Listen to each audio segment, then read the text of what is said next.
Hello and welcome to Kiwi Rider Podcast. My name's Ray here and great to have you along. If this is the first one of our podcasts you've listened to, please hit that subscribe button and come along for the ride. Later in the show, we are going to catch up with Jock McLaughlin and his thoughts on the new V-Strom 800DE from Suzuki. He got to ride it at the Australasian launch and we'll bring you the Kiwi Rider story later on. As well as Protector Insurance's winter riding tip. But right now it's time to get into the top 5. And this week on the top 5 is the top 5 worst things to find in your helmet. How many of these have you found in your helmet? I've found a few of them. And at number 5, it's a cockroach. I've found a couple of cockroaches in my helmet, but one time I was riding down the motorway and I'd been going for about 15 minutes and I felt this thing moving inside the helmet and oh my god, that was the quickest motorway exit and helmet removal ever. Oh, just give me shivers thinking about it. Top 5 things that you don't want to be finding in your helmet. And at number 4, wetters. Man, when wetters get attacked or get angry, they bite, man. Have not found a wetter inside my helmet. I think you'd find it when you put it on, to be fair, because they're fairly sizable little critters. The top 5 worst things to find in your motorcycle helmet. Number 3, ants. I went on a motorcycle trip once, and we stayed in this kind of shack down on the beach, and we didn't notice at the time, but there was a bit of an infestation of ants, and a few of the guys we were riding with, when we got up the next morning, they dusted the ants off their helmets and gear and stuff, and then riding down the road, there was a few ants crawling across the screen, across the visor of the helmet. Ugh. Top 5 worst things to find in your helmet. Number 3 would be ants, and at number 2, spiders. The top 5 things that you don't want to be finding in your helmet. Spiders. We're pretty lucky in New Zealand, not many venomous ones, but I imagine, in fact, there's a reason why you don't put your helmet neck side down when you're in the bush in Australia. It's because spiders like to crawl up all in there. Yeah, the top 5 things you don't want to be finding in your helmet. Number 2 is spiders. And number 1 of the top 5 things you don't want to be finding in your helmet, probably someone else's head. I know what you're thinking. That kind of brings to mind ideas of somebody decapitated. That's not really what I meant, but I don't want to find that either. No, I don't like sharing helmets, whether it's knits or whatever, or something just too close to your face. My helmet is mine. I don't actually like even handling other people's helmets. Don't know why, but there you go. There's your top 5 things, the top 5 worst things to find in your helmet.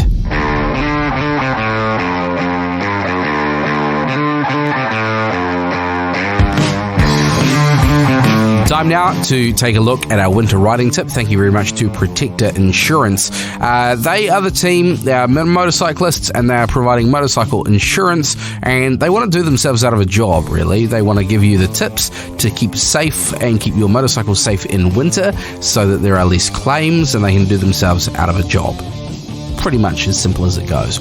They care, because they are motorcyclists as well.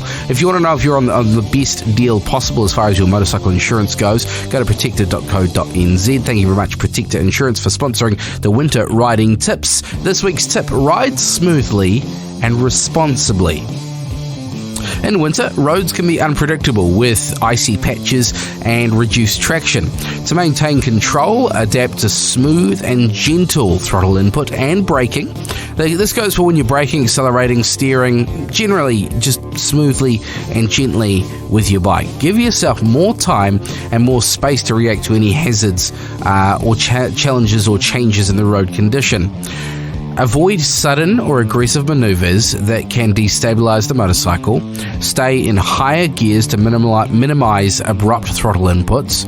Increase your following distance and be mindful of other road users. Keep an eye out for signs of black ice, such as a glossy appearance on the road's surface. And generally, ride like nobody can see you. Give yourself room and give yourself an escape plan. Know how you're going to get out. Know you're out. Thank you very much, Protector Insurance, for this week's winter riding tip. Go to protector.co.nz. Fill out the online tool for a free quote. See if you're on the best deal possible. They can insure your motorcycle for transit, theft, full or third-party cover, as well as your gear, track day cover, and a rebate for your Ride Forever course as well. So thanks very much, Protector Insurance. Go to protector.co.nz. Make sure you're on the best deal possible. V is for Vendetta. No, V is for versatile. Suzuki's V-Stroms have always been the reliable, if not overly exciting, choice of the adventure world until the release of the 21-inch front-wheel 800DE model.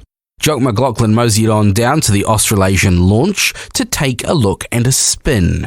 This story from Kiwi Rider magazine, July Volume 1. Go to kiwirider.co.nz to check it out in full colour, absolutely free. One bike we've been very much looking forward to is the all-new Suzuki V-Strom 800DE. Of course, it is always exciting to ride a new adventure machine, and word had already been filtering down from our friends in the Northern Hemisphere that the 21-inch front-wheel 800 was a really good ride. However, weather forecast for the Australian launch in Wanganui was not ideal, to say the least. Call me soft, but sunny conditions are my preferred conditions for getting to know a new bike. But because I spent many years riding enduros in the Lismore forest, basically on the town's doorstep, I guessed I'd be okay. Besides, the area has some fantastic gravel roads, and Suzuki boss Simon Mead is an old enduro racing buddy of mine from way back. And with him leading the ride, we knew it was going to be a great one, whatever the conditions. Homework. Suzuki has done its homework and cunningly played the longish game before introducing the 800DE.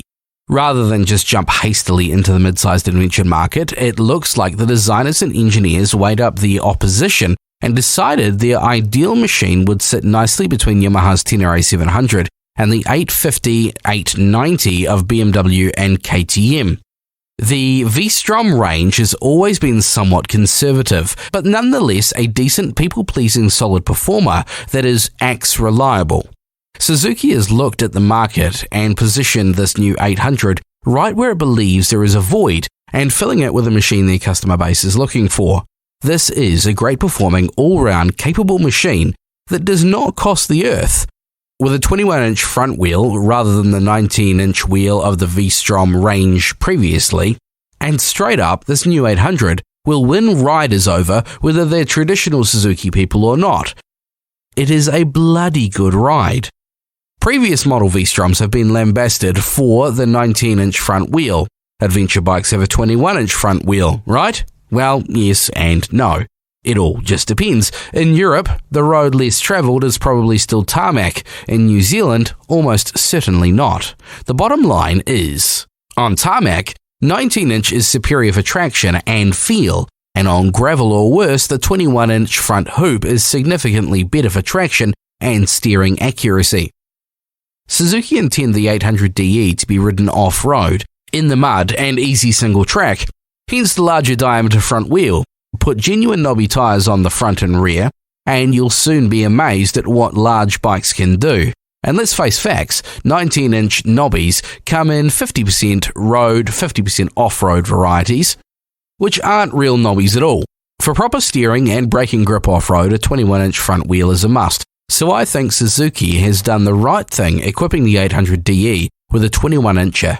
Its horizons have been broadened. Styling and design. On the styling front, Suzuki has given the 800DE modern, bold and distinctive styling with strong colour schemes. There are three main colours to choose from: bright yellow blue, grey blue and black blue. No doubt the yellow-blue combination has the most impact, and yellow is the colour most riders associate with Suzuki from its long-running RE motocross range, which will certainly keep Suzuki fans happy. But I have to say, the pale grey blue is a very smart-looking machine, and one that caught my eye the most. The traditional beak above the front guard is still in place, but the headlight is now a twin mono-focused vertically stacked LED setup that's very distinctive. The rest of the 800DE has slim, clean lines that enhance ergonomics. The rider platform is roomy and comfortable without being eye-wateringly tall. The seat height is reasonable at 855mm that should suit most riders in the adventure market, although shorter riders could struggle. The big news here is the parallel twin engine, and that's a gem. The basics are liquid cooling 776cc with twin overhead cams and 4 valves per cylinder, producing a claimed 83 horsepower at 8,500 RPM and 78 Nm of torque at 6,800. This is fed by twin 42mm throttle bodies. Airbox access is under the seat and seems reasonable. We never had the opportunity to take the air filter out, so we can't vouch for sure. Many have nicknamed the new bike as the V-Strom due to the parallel configuration engine. However, Suzuki says the V in the Strom now stands for versatile. As a V-twin, like the 650 and 1050, it is not. However, it does take the 270-degree firing order, which somewhat emulates the pulse and sound of a V-twin. More importantly, the engine is delightful in use. It has a powerful and responsive nature while maintaining a linear and usable power delivery. Initial thrust and response from low revs are impressive with excellent low RPM torque and mid-range grunt too. While the top-end power is decent, the low RPM responsiveness and grunty nature of the power delivery means short shifting through the gears is a quick and effective way to ride the 800DE. For most use, it is unnecessary to rev the engine hard. This is a well-balanced, smooth-running motor with little vibration. This is thanks to Suzuki's new patented balancing system. Twin balancer shafts are mounted at 90 degrees, and I'll mention that, at times, a few vibes are noticeable. If you're focusing and looking for them, that is, but nothing I thought to be of any real consequence. Suzuki has done a great job with this engine. The launch ride was a day-long mix of approximately 50% loose gravel roads and the other half tar seal. At all times, there was rain and the roads were wet. The weather was crap. To be fair, Simon had put together a fantastic test ride, and it was a real shame the big yellow stayed away that day.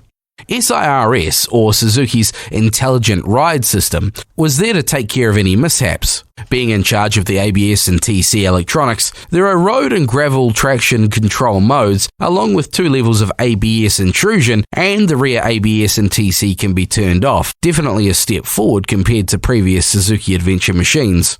All of this is navigated by a 5-inch color TFT LCD display that shows the rider mode, amount of TC and ABS dialed in, range, gear, fuel consumption, fuel level, clock, ambient temperature, and more.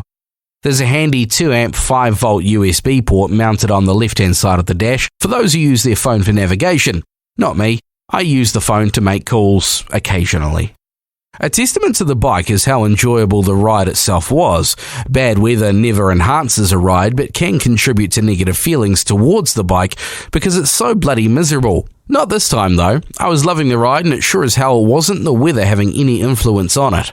The 800DE just works so well both on gravel and tarmac, and that's with the standard tyres, which are road tyres. This fact highlights how well Suzuki has designed the chassis. It is planted and stable while remaining agile and effortless to turn in. The steering head angle is 28 degrees, which is a little on the low side for a dirt bike, but it works a treat on the 800. On wet gravel, the Suzuki would happily slide the front just a little on corner entry to let me know it was on the edge of traction. There is no heart-in-the-mouth moment for the rider. It all just feels very predictable. This is an excellent trait, particularly on biggish 230 kg machines with a full 20-litre complement of 95 RON fuel on board. Riding a big bike that loses the front on gravel without warning is not ideal, and of course suspension action comes into play here, and for the riding we did, it was excellent. Because of the poor weather, we were not given the opportunity to test out the 800 off-road.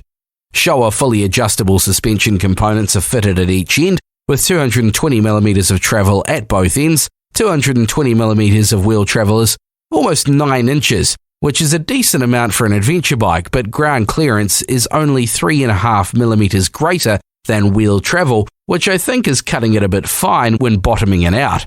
So I'd recommend fitting a quality bash plate if you have any intentions of going beyond a gravel road in your adventure riding. Suspension action at each end feels firm, yet plush while remaining well controlled. In all the conditions we rode, from tight and twisty through to fast, open tarmac, to winding gravel roads with some corrugations, the suspension performed excellently. But as mentioned earlier, we have not tried the 800DE off-road. We are certainly looking forward to that day. Good size 310mm twin discs with Nissan 2-pot calipers provide good strong braking and stopping power with excellent feel.